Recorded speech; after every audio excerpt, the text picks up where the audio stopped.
Hello everyone, this is Thersites the Historian. Today we finish our exploration of H.G. Wells's The Outline of History, Chapter 27. Last time Wells critiqued Rome and then compared it with Han China. Today he details the fall of the Roman Empire and the history of the Byzantine world. Needless to say, based on his subtitles, his bias against the Eastern Roman Empire is fairly obvious.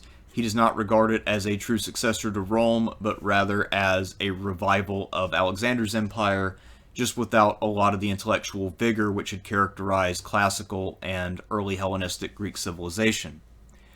So there are a number of things to point out before we get into the meat of what Wells has to say. In terms of his description of how the Western Roman Empire collapsed, a lot of what he says, actually almost all of it, is still relevant. There are a few things about his analysis which are weird, however. One is that he seems way too confident in his ethnography. I've noticed in other places he confidently talks about where the Finnish language belongs in the grand scheme of languages, and I think that this has since been more or less refuted by most linguists. Another odd feature of his treatment is that he says the Romans never really used the sea and that Rome was never an effective imperial capital. This is just simply false. And it's not even a matter of opinion or interpretation, it's just factually wrong. The Roman port at Ostia was extremely busy, and Rome had a fleet station there as well as another fleet near Naples. They did a good job of policing the Mediterranean, and sea traffic really reached its peak in antiquity during the Pax Romana. He says that the destruction of Carthage and Corinth caused a massive dearth of sea traffic, but whatever was lost from the destruction of those two cities was made up for by the replacement of those cities, and also by the fact that there are plenty of other harbors and productive cities around the empire doing trade. So, for instance, with Corinth being destroyed, you still have the major port at Piraeus near Athens. And I'm surprised that he wasn't aware of how important Ostia was as a port, because while it was not exactly in Rome proper, Rome could and did conduct massive amounts of trade via Ostia. So yes, most cities in the Roman and ancient world in general were along rivers or the sea, so the destruction of a mere two cities would not really make a major difference. So the Romans did use their fleet to transport men around pretty frequently. I don't know why he said they didn't. But aside from that, his other points about the way that later Roman emperors tended to use other imperial centers are right, but not because Rome itself was inadequate, but rather because all the pressures on the frontier. So anyway, let's get into what he has to say in sections 6 and 7. Chapter 27. The Caesars Between the Sea and the Great Plains. Section 6. The Western True Roman Empire Crumples Up.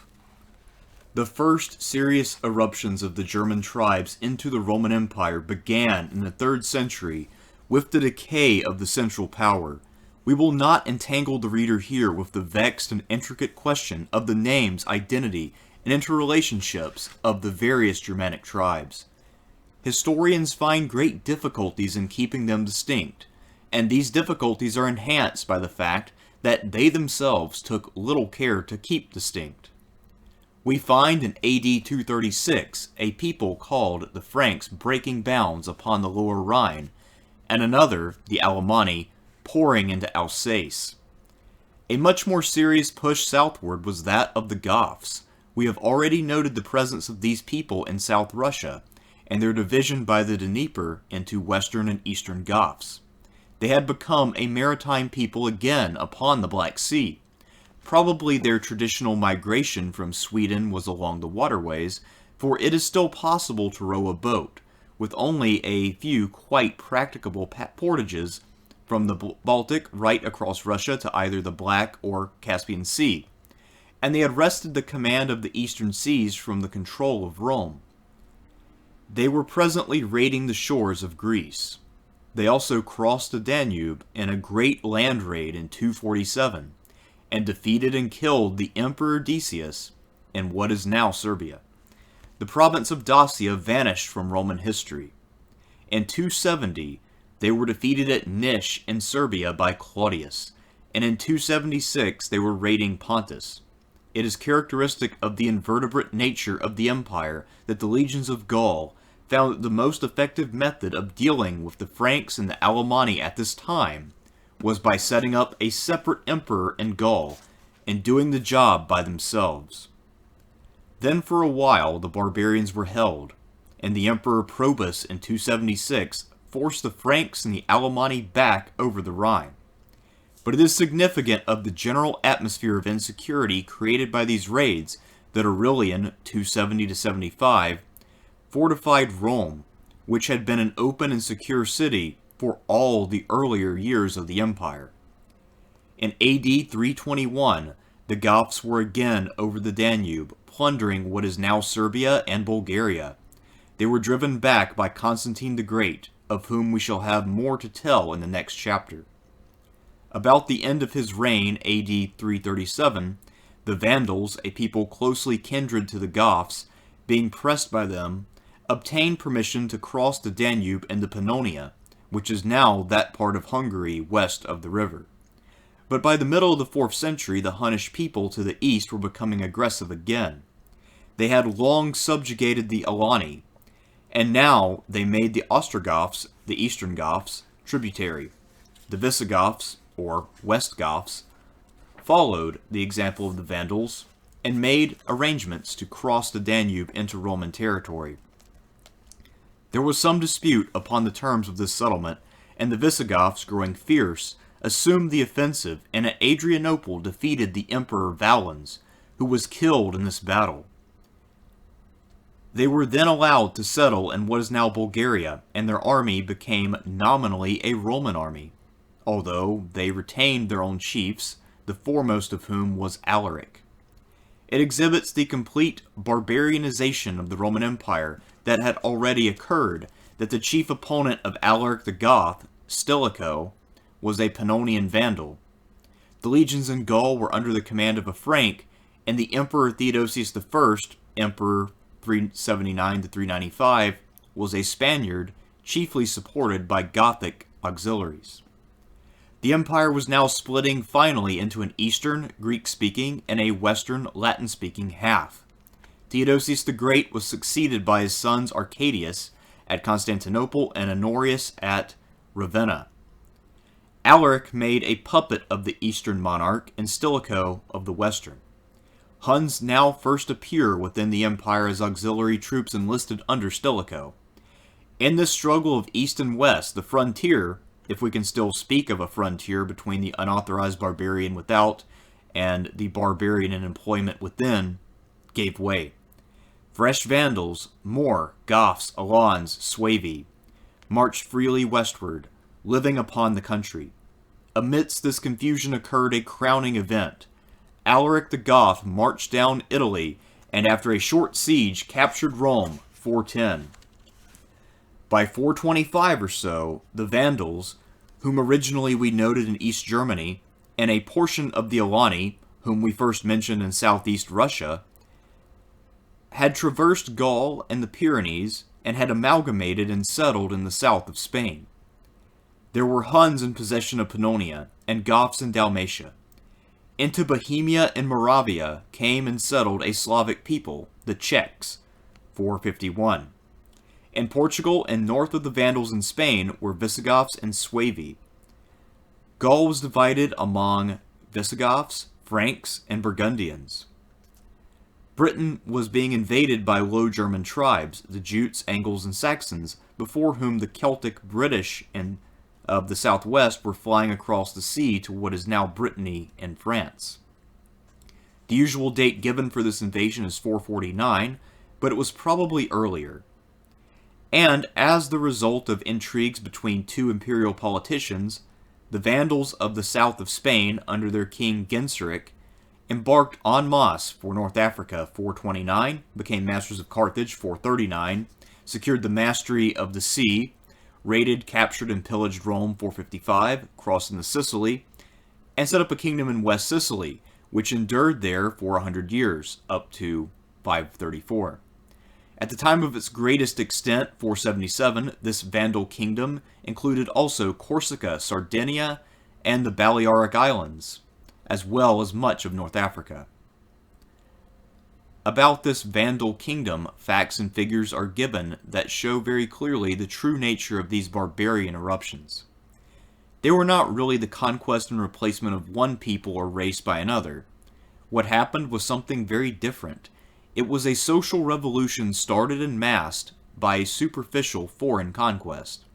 The whole Vandal nation, men, women, and children, that came from Spain to Africa, for example, did not number more than 80,000 souls. We know this because we have particulars of the transport problem. In their struggle for North Africa, Dr. Schertz tells us, there is no trace of any serious resistance offered by the inhabitants. Boniface, the Roman governor of North Africa, had defended Hippo with Gothic mercenaries, while the native population lent no appreciable assistance, and the nomad tribes of the country either adopted a dubious attitude or availed themselves of the difficulties of the Roman governor to make attacks and engage in predatory expeditions. This demoralization resulted from social conditions, which had perhaps developed more unfavorably in Africa than in other parts of the Roman Empire. The free peasants had long ago become the serfs of the great landed proprietors, and were little superior in position to the masses of slaves who were everywhere to be found. And the great landowners had become in their turn easy victims of the policy of extortion, followed by unscrupulous governors to an increasingly unprecedented extent in proportion as the dignity of the imperial power sank lower. No man who had anything to lose would now take a place in the senate of the large towns, which had once been the goal of the ambitious, for the senators were required to make up all the deficiencies in the revenue, and such deficiencies were now frequent and considerable. Bloody insurrections repeatedly broke out, always traceable ultimately to the pressure of taxation. End quote from Schertz. Manifestly, the Vandals came in as a positive relief to such a system. They exterminated the great landowners, wiped out all debts to Roman moneylenders, and abolished the last vestiges of military service. The cultivators found themselves better off. The minor officials kept their places. It was not so much a conquest as a liberation from an intolerable deadlock. It was while the Vandals were still in Africa that a great leader, Attila, arose among the Huns. The seat of his government was in the plains east of the Danube. For a time he swayed a considerable empire of Hunnish and Germanic tribes, and his rule stretched from the Rhine into Central Asia. He negotiated on equal terms with the Chinese emperor. He bullied Ravenna and Constantinople for 10 years. Honoria, the granddaughter of Theodosius II, emperor of the Eastern Empire, one of those passionate young ladies who caused so much trouble in the world, having been put under restraint because of a love affair with a court chamberlain, sent her ring to Attila and called upon him to be her husband and deliverer. He was also urged to attack the Eastern Empire by Genseric the Vandal, who was faced by an alliance of the Western and Eastern emperors. He raided southward to the very walls of Constantinople, completely destroying, says Gibbon, 70 cities in his progress, and forcing upon the emperor an onerous peace, which apparently did not involve the liberation of Honoria to her hero. At this distance of time, we are unable to guess at the motives for this omission. Attila continued to speak of her as his affianced bride, and to use the relationship as a pretext for aggression. In the subsequent negotiations, a certain Priscus accompanied an embassy to the camp of the Hunnish monarch, and the fragments that still survive of the narrative he wrote give us a glimpse of the camp and way of living of the great conqueror. The embassy was itself a curiously constituted body. Its head was Maximin, an honest diplomatist who went in good faith. Quite unknown to him, and at the time to Priscus, Vigilius, the interpreter of the expedition, had also a secret mission from the court of Theodosius, which was to secure by bribery the assassination of Attila. The little expedition went by way of Nish. It crossed the Danube in canoes dug out of a single tree, and it was fed by contributions from the villages on the route. Differences in dietary soon attracted the attention of the envoys. Priscus mentions mead in place of wine, millet for corn, and a drink either distilled or brewed from barley. The journey through Hungary will remind the reader in many of its incidents of the journeys of travelers in Central Africa during the Victorian period. The travelers were politely offered temporary wives. Attila's capital was rather a vast camp and village than a town. There was only one building of stone, a bath constructed on the Roman model. The mass of the people were in huts and tents. Attila and his leading men lived in timber palaces in great stockaded enclosures with their numerous wives and ministers about them. There was a vast display of loot, but Attila himself affected a nomadic simplicity. He was served in wooden cups and platters, and never touched bread. He worked hard, kept open court before the gate of his palace, and was commonly in the saddle. The primitive culture of both Aryans and Mongols of holding great feasts in halls still held good, and there was much hard drinking. Priscus describes how bards chanted before Attila. They recited the verses which they had composed to celebrate his valor and his victories. A profound silence prevailed in the hall, and the attention of the guest was captivated by the vocal harmony, which revived and perpetuated the memory of their own exploits. A martial ardor flashed the eyes of the warriors who were impatient for battle, and the tears of the old men expressed their generous despair, that they could no longer partake of the danger and glory of the field. This entertainment, which might be considered as a school of military virtue, was succeeded by a farce that debased the dignity of human nature. A Moorish and Scythian buffoon successively exited the mirth of the rude spectators by their deformed figures, ridiculous dress, antic gestures, absurd speeches, and the strange, unintelligible confusion of the Latin, the Gothic, and the Hunnish languages, and the hall resounded with loud and licentious peals of laughter. In the midst of this intemperate riot, Attila alone, without change of countenance, maintained his steadfast and inflexible gravity." End quote. Although Attila was aware, through the confession of the proposed assassin, of the secret work of Vigilius, he allowed this embassy to return in safety, with presents of numerous horses and the like to Constantinople. Then he dispatched an ambassador to Theodosius II to give that monarch, as people would say, a piece of his mind. "Theodosius," said the envoy, "is the son of an illustrious and respectable parent. Attila, likewise, is descended from a noble race, and he has supported by his actions the dignity which he inherited from his father, Mundzuk. But Theodosius has forfeited his parental honors, and by consenting to pay tribute, has degraded himself to the condition of a slave. It is therefore just that he should reverence the man whom fortune and merit have placed above him, instead of attempting, like a wicked slave, clandestinely to conspire against his master." End quote. This straightforward bullying was met by abject submission. The emperor sued for pardon and paid a great ransom. In 451, Attila declared war on the Western Empire. He invaded Gaul. So far as the imperial forces were concerned, he had things all his own way, and he sacked most of the towns of France as far as Orleans. Then, the Franks and Visigoths and imperial forces united against him, and a great and obstinate battle was fought at Troyes, 451, in which over 150,000 men were killed on both sides, ended in his repulse, and saved Europe from a Mongolian overlord. This disaster by no means exhausted Attila's resources. He turned his attention southward, and overran North Italy. He burnt Aquileia and Padua, and looted Milan.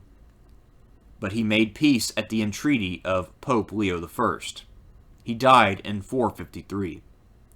Hereafter the Huns, so far as that name goes in Europe, the Huns of Attila, disappeared out of history. They dissolved into the surrounding populations. They were probably already much mixed, and rather Aryan than Mongolian. They did not become, as one might suppose, the inhabitants of Hungary, though they have probably left many descendants there. About 100 years after came another Hunnish or mixed people, the Avars, out of the east into Hungary, but these were driven out eastward again by Charlemagne in 791-95. The Magyars, the modern Hungarians, came westward later. They were a Turco-Finnish people. The Magyar is a language belonging to the Finno-Ugrian division of the Ural-Altaic tongues. The Magyars were on the Volga again in 550. They settled in Hungary around 900, but we are getting too far on in our story, and we must return to Rome. In 493, Theodoric, a Goth, became king of Rome, but already for 17 years there had been no Roman emperor. So it was an utter social decay and collapse that the great slave-holding world ascendancy of the god Caesars and the rich men of Rome came to an end. Section 7. The Eastern Revived Hellenic Empire. But though throughout the whole of Western Europe and North Africa the Roman imperial system had collapsed, though credit had vanished, luxury production had ceased, and money was hidden, though creditors were going unpaid and slaves masterless, the tradition of the Caesars was still being carried on in Constantinople. We have already had occasion to mention as two outstanding figures among the late Caesars, Diocletian, 284, and Constantine the Great, 312, and it was to the latter of these that the world owes the setting up of a fresh imperial center at Constantinople. Very early during the imperial period, the unsuitability of the position of Rome as a world capital, due to the Roman failure to use the sea, was felt. The destruction of Carthage and Corinth had killed the shipping of the main Mediterranean sea routes. For a people who did not use the sea properly, having the administrative center at Rome meant that every legion, every draft of officials, every order, had to travel northward for half the length of Italy before it could turn east or west. Consequently, nearly all the more capable emperors set up their headquarters at some subordinate center in a more convenient position. Sirmium on the river Sava, Milan, Lyon, and Nicomedia in Bithynia were among such supplementary capitals. For a time, under Diocletian, Durazzo was the imperial capital. Ravenna, near the head of the Adriatic, was the capital of the last Roman emperors in the time of Alaric and Stilicho. It was Constantine the Great who determined upon the permanent transfer of the center of imperial power to the Bosphorus. We have already noted the existence of the city of Byzantium, which Constantine chose to develop into his new capital. It played a part in the story of the intricate Hystaius. It repulsed Philip of Macedon. If the reader will examine its position, he will see that in the hands of a line of capable emperors, and as the center of a people with some solidarity in spirit and seacraft, neither of these which things was vouchsafed to it, it was extraordinarily well placed. Its galleys could have penetrated up the rivers to the heart of Russia and outflanked every barbarian advance. It commanded practicable trade routes to the east, and it was within a reasonable striking distance of Mesopotamia, Egypt, Greece, and all the more prosperous and civilized region of the world at that period. And even under the rule of a series of inept monarchs and under demoralized social conditions, the remains of the Roman Empire centering at Constantinople held out for nearly 1,000 years. It was the manifest intention of Constantine the Great that Constantinople should be the center of an undivided empire. But having regard to the methods of travel and transport available at the time, the geographical conditions of Europe and Western Asia do not point to any one necessary center of government. If Rome faced westward instead of eastward, and so failed to reach out beyond the Euphrates, Constantinople, on the other hand, was hopelessly remote from Gaul. The enfeebled Mediterranean civilization, after a certain struggle for Italy, did in fact let go of the West altogether and concentrated upon what were practically the central vestiges, the stump of the Empire of Alexander. The Greek language resumed its sway, which had never been very seriously undermined by the official use of Latin. This Eastern or Byzantine Empire is generally spoken of as if it were a continuation of the Roman tradition. It is really far more like a resumption of Alexander's. The Latin language had not the intellectual vigor behind it. It had not the literature and the science to make it a necessity to intelligent men, and so to maintain an ascendancy over the Greek. For no language, whatever officialdom may do, can impose itself in competition with another that can offer the advantages of a great literature or encyclopedic information. Aggressive languages must bring gifts, and the gifts of Greek were incomparably greater than the gifts of Latin. The Eastern Empire was, from the beginnings of its separation, Greek-speaking, and a continuation, though a degenerate continuation, of the Hellenic tradition. Its intellectual center was no longer in Greece, but Alexandria. Its mentality was no longer the mentality of a free-minded, plain-speaking citizen, of the Stagirite Aristotle and the Greek Plato. Its mentality was the mentality of the pedants and of men politically impotent. Its philosophy was a pompous evasion of real things, and its scientific impulse was dead. Nevertheless, it was Hellenic, and not Latin. The Roman had come, and he had gone again. Indeed, he had gone very extensively from the west also. By the 6th century AD, the populations of Europe and North Africa had been stirred up like sediment. When presently in the 7th and 8th centuries the sediment began to settle down again and populations began to take on a definite localized character, the Roman is only to be found by name in the region around Rome. Over large parts of his Western Empire, we find changed and changing modifications of his Latin speech. In Gaul, where the Frank is learning a Gallic form of Latin and evolving French in the process. In Italy, where under the influence of Teutonic invaders, the Lombards and Goths, Latin is being modified into various Italian dialects. In Spain and Portugal, where it is becoming Spanish and Portuguese. The fundamental Latinity of the languages in these regions serves to remind us of the numerical unimportance of the various Frankish, Vandal, Avar, Gothic, and the like German-speaking invaders, and serves to justify our statement that what happened to the Western Empire was not so much conquest and the replacement of one population by another as a political and social revolution. The district of Valais in South Switzerland also retained a fundamentally Latin speech, and so did the Canton Grisons. And what is more curious and interesting is that in Dacia and Mysia Inferior, large parts of which to the north of the Danube became the modern Romania, although these regions were added late to the empire and lost soon, the Latin speech also remained. In Britain, Latin was practically wiped out by the conquering Anglo-Saxons, from among whose various dialects the root stock of English presently grew. But while the smashing of the Roman social and political structure was thus complete, while in the east it was thrown off by the older and stronger Hellenic tradition, and while in the west it was broken up into fragments that began to take on a new and separate life of their own, there was one thing that did not perish, but grew, and that was the tradition of the world empire of Rome and of the supremacy of the Caesars. When the reality was destroyed, the legend had freedom to expand. Removed from the possibility of verification, the idea of a serene and splendid Roman world supremacy grew up in the imagination of mankind and still holds it to this day. Ever since the time of Alexander, human thought has been haunted by the possible political unity of the race.